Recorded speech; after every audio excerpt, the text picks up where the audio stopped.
Selamat pagi, Assalamualaikum warahmatullahi wabarakatuh.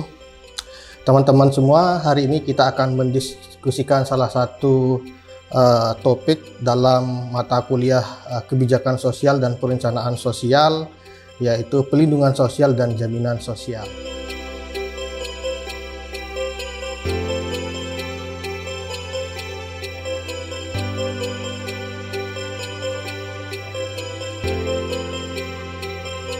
Jadi pelindungan sosial ini adalah salah satu pendekatan utama di dalam kebijakan sosial. Nah, untuk mendiskusikan tentang topik ini, saya akan berangkat dari sebuah studi kasus tentang seorang lansia perempuan yang berusia 64 tahun, katakanlah kita sebut namanya Ibu Atun. Nah, Ibu Atun ini berangkat dari keluarga miskin.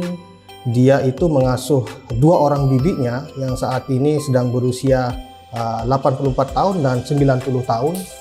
Di samping mengasuh bibinya, Ibu Atun juga mengasuh anaknya yang mengalami keterbelakangan mental. Sedangkan anak-anaknya yang lain bermigrasi ke kota untuk mendapatkan penghidupan yang lebih layak. Nah, dalam konteks ini, siapa yang harusnya menolong? Anak dan keluarga belum tentu bisa setiap saat bisa membantu lansia, karena setiap banyak sekali lansia yang anak-anaknya itu bermigrasi semua ke kota, sehingga tidak setiap saat bisa membantu, dan juga ketika bermigrasi belum tentu kondisi ekonominya itu sudah cukup. Begitu juga masyarakat, apakah masyarakat bisa membantu? Ya tidak, bisa ya bisa tidak, karena kondisi masyarakat juga tidak bisa konsisten mungkin untuk membantu setiap saat lansia-lansia atau orang yang membutuhkan. Begitu juga NGO khususnya yang bergerak di bidang lansia itu sangat sedikit di Indonesia. Kebanyakan NGO itu bergerak di bidang perlindungan anak kalau di Indonesia, sehingga kemungkinan untuk meminta bantuan kepada NGO itu juga kemungkinannya tidak akan sangat kecil untuk dapat bantuan, atau kemungkinan untuk mendapat bantuan itu juga cukup kecil. Nah, dalam konteks ini negara sebagai pemangku kepentingan utama itu adalah pemangku kewajiban yang harus memberikan, negara harus hadir dalam konteks ini melalui kebijakan sosial untuk memberikan perlindungan sekaligus untuk memenuhi kebutuhan warga masyarakatnya. Nah, dalam konteks inilah konsep perlindungan sosial dan jaminan sosial itu menjadi penting dalam pendekatan kebijakan sosial. Seperti apa pelindungan sosial dan jaminan sosial itu? Menurut beberapa ahli, pelindungan sosial dan jaminan sosial itu berbeda. Perlindungan sosial itu lebih luas jika dibandingkan dengan jaminan sosial menurut beberapa ahli. Jaminan sosial merujuk pada program pemerintah yang merujuk pada skema asuransi dan juga merujuk pada skema non-kontribusi yang sering disebut sebagai bantuan sosial. Tapi ada juga beberapa ahli yang berpendapat yang namanya perlindungan sosial maupun jaminan sosial itu sama. Di mana dalam konteks ini pelindungan sosial itu didefinisikan, saya merujuk di sini kepada definisinya ILO karena banyak sekali definisi pelindungan sosial. Tapi kurang lebih kata kuncinya itu hampir sama seperti yang didefinisikan oleh ILO atau International Labour Organization, di mana didefinisikan pelindungan sosial itu adalah seperangkat kebijakan dan program yang didesain untuk mengurangi kemiskinan dan kerentanan sepanjang hayat. Kata kuncinya di sini adalah kerentanan sepanjang hayat. Jadi nanti kita bisa melihat bagaimana pelindungan sosial itu dilakukan sejak orang itu lahir sampai meninggal dunia. Karena itu kita mengenal salah satu contoh dari perlindungan sosial itu adalah jaminan pendapatan untuk pekerja yang meninggal. Nanti itu ada jaminan pendapatan untuk anggota keluarganya ketika si pekerja itu sudah meninggal.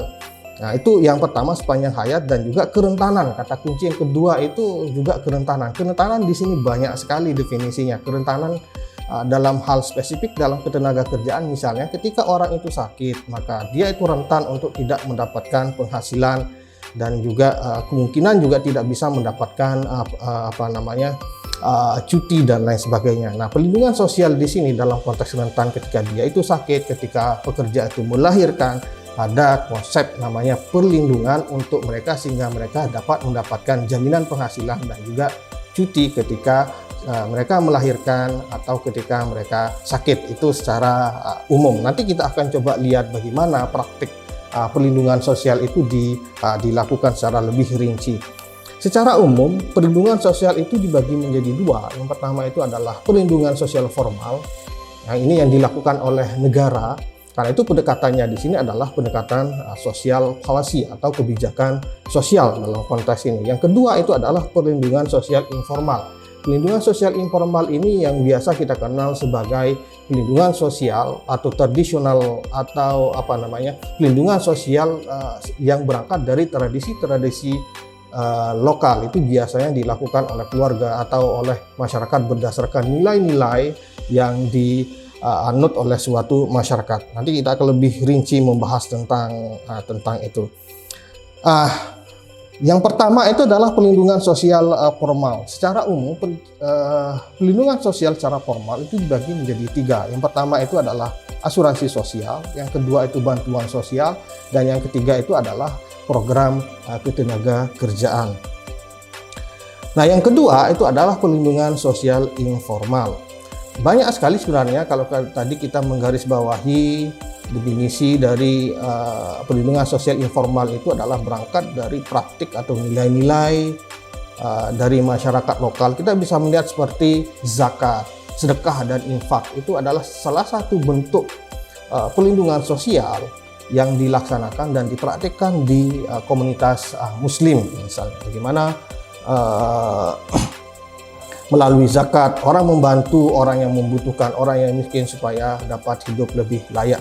Begitu juga dalam konsep Jawa, misalnya ada tradisi nyumbang atau ngirimi makanan. Itu adalah di antara contoh-contoh dari model perlindungan sosial informal. Nah, di pertemuan ini kita akan lebih memfokuskan kepada perlindungan sosial dalam definisi formal yang dibagi menjadi tiga tadi itu. Yang pertama itu adalah asuransi sosial atau social insurance. Asuransi sosial itu sering sekali disebut sebagai contributory scheme atau skema berbayar. Nah, program asuransi sosial ini memberikan perlindungan pekerja di sektor publik. Dalam konteks ini biasanya itu PNS atau swasta, atau yang sering juga kita sebut sebagai sektor formal, dari resiko-resiko seperti melahirkan, masa tua, dan kecelakaan kerja. Asuransi sosial ini biasanya dikelola oleh negara dan bersifat wajib untuk pekerja formal. Di Indonesia kita mengenal ada BPJS Ketenagakerjaan, ada BPJS Kesehatan, dan itu dikelola oleh negara. Nah, yang menjadi tantangan adalah pekerja informal sering tidak terjangkau dalam skema asuransi sosial ini. Karena itu, yang menjadi fokus dari pekerjaan sosial sebagai salah satu profesi problem solver adalah bagaimana mewujudkan jaminan sosial untuk pekerja-pekerja informal. Skemanya seperti apa? Itu yang perlu dikembangkan. Nah, terkait sama premi, dalam konteks asuransi sosial, premi ini biasanya dibayarkan oleh pekerja, pengusaha, dan juga subsidi dari pemerintah. Tapi itu tidak semua negara subsidi pemerintah itu dilaksanakan. Biasanya hanya premi itu dibayarkan oleh pekerja dan pengusaha. Secara umum ada 9 instrumen asuransi sosial atau program-program terkait dengan asuransi sosial. Yang pertama itu pensiun. Yang kedua itu old age benefit. Nah, ini biasanya dibayarkan ketika pekerja itu pensiun atau di PHK. Seperti pesangon itulah kalau secara umum pesangon. Nah, yang ketiga itu adalah disebut juga disability atau invalidity benefit, yaitu disediakan untuk penyandang disabilitas yang tidak dapat bekerja atau sakit. Nah, yang keempat itu maternity, paternity, dan parental leave atau cuti melahirkan. Nah, kalau di Indonesia itu biasanya yang berlaku itu adalah hanya maternity leave atau cuti melahirkan untuk pekerja perempuan. Tapi kalau di negara-negara maju di mana negara-negara kesejahteraan itu dipraktikkan, cuti melahirkan itu juga berlaku untuk ayah, dan itu lama cutinya itu rentang waktunya bisa sangat lama, 1 tahun ada yang sampai 1 tahun, 9 bulan ada, dan seterusnya. Itu tergantung dari kebijakan negara-negara masing-masing. Di samping itu ada juga namanya parental leave. Jadi parental leave itu atau cuti setelah ketika membesarkan anak itu diambil setelah maternity dan paternity leave itu. Tapi kalau di Indonesia sepertinya ini masih belum dilaksanakan. Nah, yang kelima itu ada namanya survival benefit, yaitu tunjangan yang diberikan ke keluarga, baik itu suami, istri, atau anak dan orang tua ketika pekerja itu meninggal. Selanjutnya yang keenam itu ada tunjangan keluarga. Nah, yang ketujuh itu ada asuransi kesehatan. Nah, asuransi kesehatan ini sudah sering kita kenal kalau di Indonesia itu ya BPJS Kesehatan. Ini salah satu bentuk asuransi sosial. Yang kedelapan itu tunjangan pengangguran, dan yang terakhir itu adalah tunjangan ketika sakit. Itu beberapa skema atau instrumen asuransi sosial yang dikembangkan di negara-negara kesejahteraan sosial. Nah, yang kedua itu sering disebut sebagai bantuan sosial. Jadi ini kebalikan dari yang asuransi sosial. Nah, kalau bantuan sosial ini sering disebut sebagai social safety net, yang itu mentargetkan individu yang tidak punya akses terhadap asuransi sosial seperti pekerja informal yang berpenghasilan rendah. Nah, bantuan sosial ini teman-teman ini menggunakan pendekatan tidak membayar premi atau non-contributory, dan biasanya dibiayai oleh negara melalui pajak karena judulnya adalah bantuan sosial. Bantuan sosial ini bertujuan untuk mengurangi kemiskinan melalui pelindungan dasar kepada keluarga miskin dan rentan, dan untuk meningkatkan akses terhadap layanan dasar seperti pendidikan dan kesehatan. Karena itu salah satu program yang bisa kita ambil contoh dalam bentuk bantuan sosial ini adalah program Keluarga Harapan sebagai salah satu program utama dari pemerintah Indonesia untuk mengentaskan kemiskinan. Nah, program Keluarga Harapan ini adalah salah satu contoh bantuan sosial yang bertujuan untuk mengentaskan kemiskinan sekaligus juga bertujuan untuk mengakses layanan dasar seperti pendidikan dan kesehatan. Secara umum ada 5 bentuk dari bantuan sosial tersebut. Yang pertama itu berbentuk cash transfer atau bantuan tunai. Yang kedua itu bentuknya itu adalah cash dan program. Jadi ini adalah paket program. Paket program antara bantuan tunai sekaligus program-program pemberdayaan. Salah satu contohnya itu adalah program KUBE atau kelompok usaha bersama. Nah, yang ketiga bentuknya adalah pensiun sosial. Ini pensiun sosial ini kalau di Indonesia salah satu program utamanya itu adalah ASLUD. ASLUD ini adalah kepanjangan dari asistensi sosial lanjut usia. Nah, yang keempat itu bentuknya in-kind. In-kind itu bantuan sosial yang berbentuk barang atau program-program layanan seperti kalau di Indonesia itu ya program food voucher, ada juga program rehabilitasi rumah tidak layak huni. Itu adalah salah satu bentuk program yang jenisnya itu in kind. Nah, yang terakhir bentuk dari program bantuan sosial itu adalah subsidi. Nah, kita di Indonesia di sini sering mengenal contoh-contoh program subsidi itu diantaranya subsidi listrik, subsidi gas, subsidi pupuk, dan lain sebagainya. Nah, program-program subsidi itu adalah salah satu bentuk dari bantuan sosial.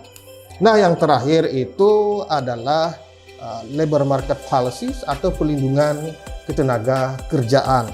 Nah, pelindungan ketenaga kerjaan ini terkait dengan resiko-resiko pasar dalam bentuk jaminan pendapatan seperti UMP misalnya. Jadi UMP itu adalah salah satu bentuk dari pelindungan sosial. UMP di sini adalah upah minimum provinsi yang sering sekali itu kalau kita kalau kita melihat berita itu biasanya di akhir tahun itu banyak sekali demo-demo tuntutan untuk menaikkan UMP. Itu sebenarnya adalah salah satu bentuk dari pelindungan sosial dalam bentuk perlindungan ketenaga kerjaan. Di samping itu salah satu bentuk dari perlindungan ketenaga kerjaan itu adalah program-program yang sifatnya untuk peningkatan kapasitas seperti training-training atau pelatihan-pelatihan untuk pekerja untuk meningkatkan produktivitas sekaligus untuk meningkatkan profesionalisme dari pekerja.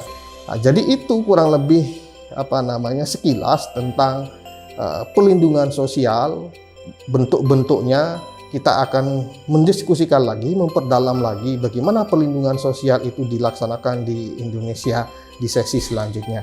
Terima kasih, itu saja dari saya. Assalamualaikum warahmatullahi wabarakatuh.